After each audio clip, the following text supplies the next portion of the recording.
Magandang araw Pilipinas, Ulysses Lacson po ito at welcome po sa inyo kung sino man po kayo nandito ngayon at nanonood itong video. This is going to be about the best forex brokers dito po sa Pilipinas.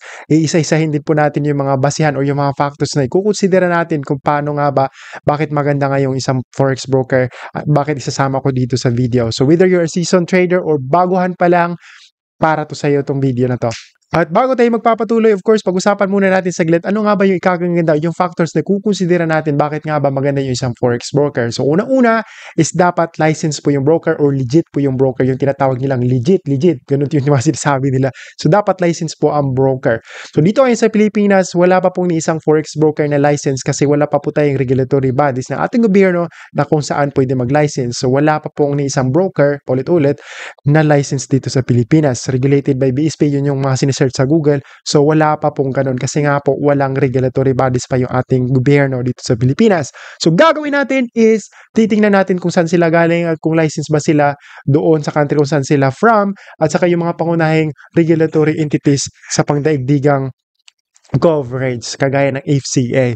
So yun yung una at pangalawa is dapat less po yung brokerage fees kagaya po ng commission, yung spread, yung swap. Dapat merong account types na walang swap kasi yung mga nagtitrade na inaabutan ng overnight tapos kailangan magbayad. Meron pong mga trading accounts na walang swap kaya yun po yung kukonsidera din natin baka mamaya tayo nagtitrade tapos mas kumikita pa na ng malaki yung ating broker dahil dun sa kanila mga fees. Ang pangatlo is titinan din dapat natin yung kanila mga available na payment methods.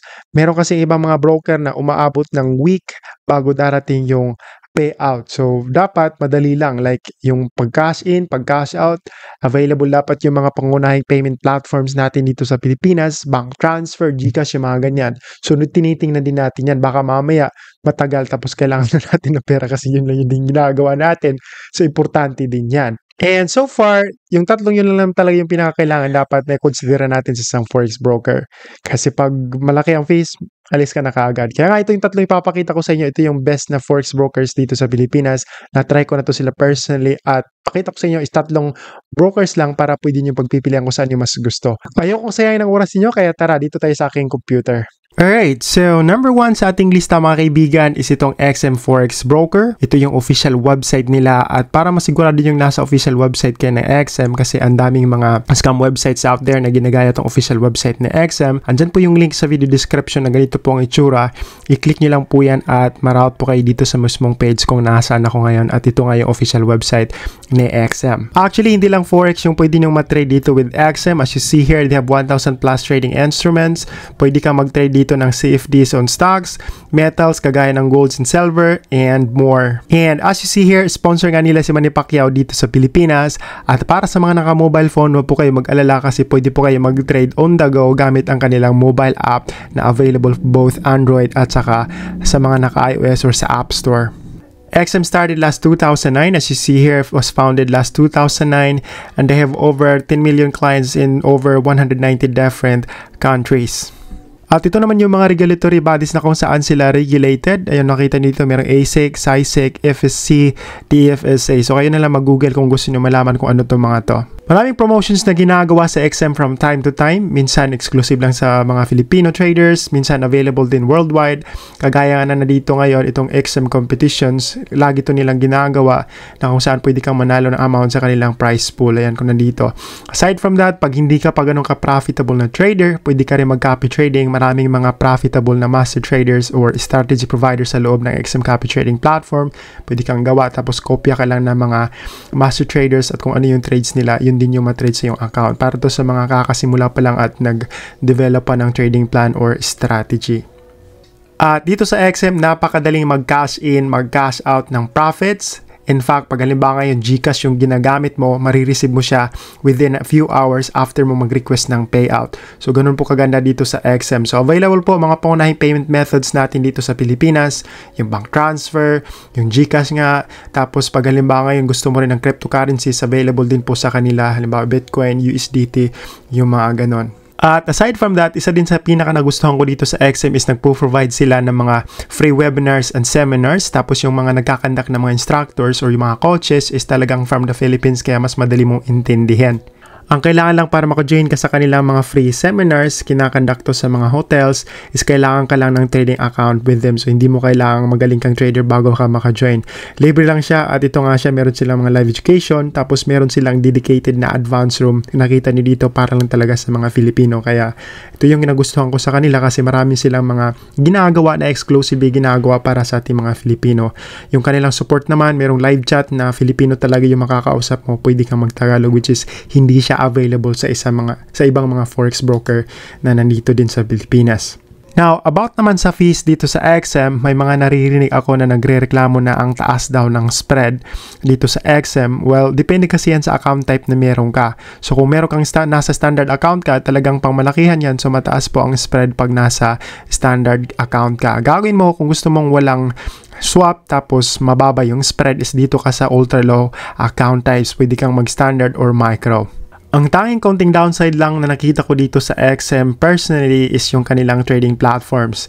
Kasi ang available trading platforms para sa kanilang mga clients is ito, MetaTrader 4, MetaTrader 5, at itong kanilang web trader na halos kapareho pa lang din na mukha nitong mga MetaTrader, which is old school talaga siyang tingnan. But ang kagandahan, kasi meron silang mobile app na ang kagaya sa akin, ang ginagawa ko is dito ako nagtitrade. Dito ako nagma-map out ng aking trading plan at ginagawa ko is doon ako sa mobile app ni XM magpi-place ng trade. So, hindi naman siya ganun ka-big deal, kaya konting downside lang sa kanila itong mga MetaTrader na available na trading platform para sa kanila mga clients. Kasi kung nagtitrade ka din talaga, mas maganda din dito ka mag-map out ng iyong trading plan sa TradingView. So, TradingView nga pala ang tawag ng tool na to at ilalagay ko din yung details nito dyan sa video description.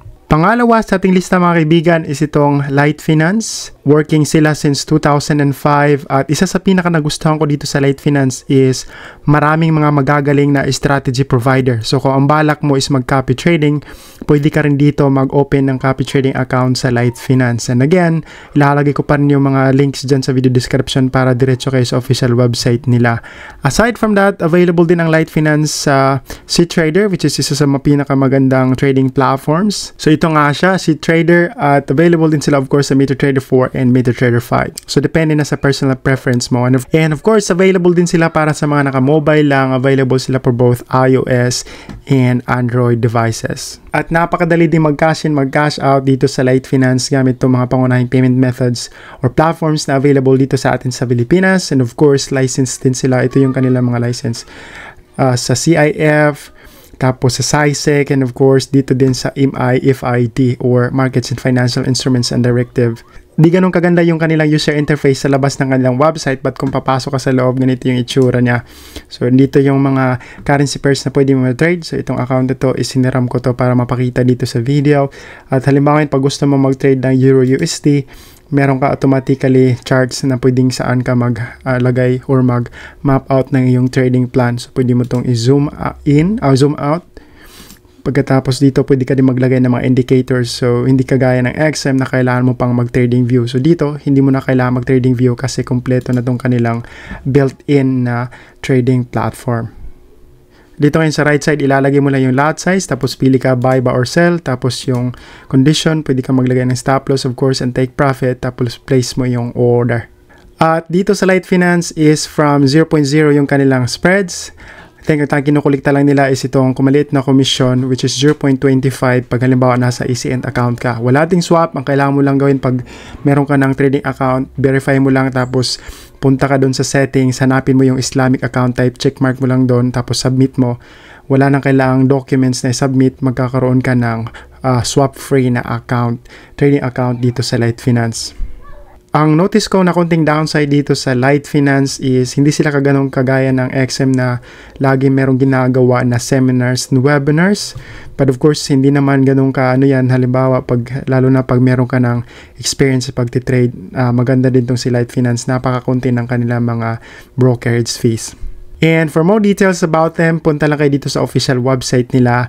And again, andyan po yung link sa video description. Last but not the least mga kaibigan is itong Vantage Markets. Isa to sa mga malalaking brokers internationally at nag-ooperate at available din dito sa Pilipinas. Ayan, kung titingnan nyo dito sa bottom part ng kanilang website, available sila sa Grand Cayman, tapos registered sila sa Billiard London, At meron din silang separate websites na available sa mga taga-UK regulated by FCA o yung kanilang Financial Conduct Authority sa UK.